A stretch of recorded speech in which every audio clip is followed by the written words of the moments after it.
Hey, this is Pastor Greg Stenzel. I am running some errands, driving to lunch, making a couple of visits, and more on my plate to do than it seems that there's time to do it in. So, while I am driving, I am just talking to you. Forgive me for not looking at the camera. I got to keep my eye on the road. I'm heading down towards Eau Claire, and want to give you a couple of real quick news updates. The first is tomorrow is Ash Wednesday. Ash Wednesday, and we're gathering at 6:30 p.m. This is the kickoff for the season of Lent. And Ash Wednesday is a time where we will hear this resounding phrase, to return to the Lord your God, for he is gracious and merciful, slow to anger, and abounding in steadfast love.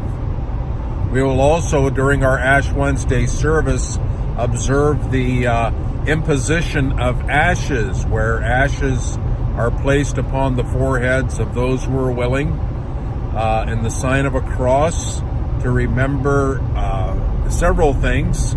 First thing that we'll remember is that we are dust, and to dust we shall return. We're reminded that we are mortal, that if it wasn't for Jesus, that we would be lost forever, for eternity.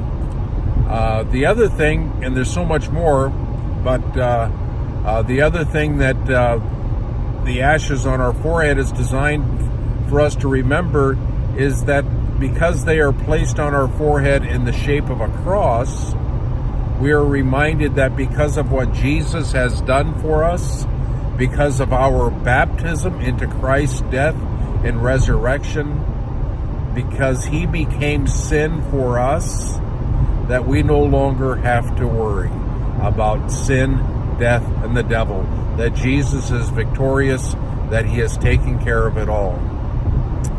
During the Wednesdays in Lent, we are going to be talking about the Lord's Prayer.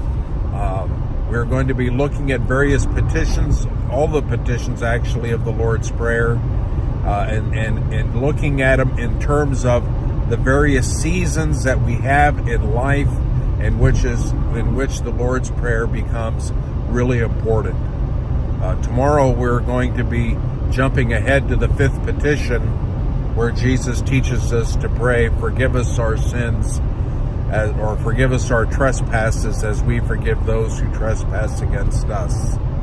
So you're not going to want to miss this special series. On Sundays during Lent, which begins this coming Sunday, the first Sunday in Lent, we're going to be talking about the various lessons that we can glean, or the various lessons that we can learn from this season of Lent. And the first lesson that we're going to talk about this coming Sunday is the fact that we are vulnerable. We are very vulnerable as we wander in the wilderness called life. And we will be looking at that and looking at how, because of what Jesus did for us, that we no longer have to worry about being vulnerable, that Jesus is right there with us, walking with us every step of the way. So may God richly bless you and encourage you and strengthen you in the faith. I look forward to seeing you all tomorrow evening, Ash Wednesday, at 6:30 p.m. And so please make sure you have that on your calendar, and we'll look forward to seeing you then. Also, one last thing before I forget, we have some wonderful Lenten devotionals. I hope I haven't been saying Advent during this whole video. Oh well. Lenten devotionals in the narthex that have been provided by our friends from Lutheran Hour Ministries. Be sure to grab one for yourself, grab 2 or 3 for your friends and your neighbors, and share the love of Jesus with them. Blessings to you as we approach the season of Lent. God bless. Take care.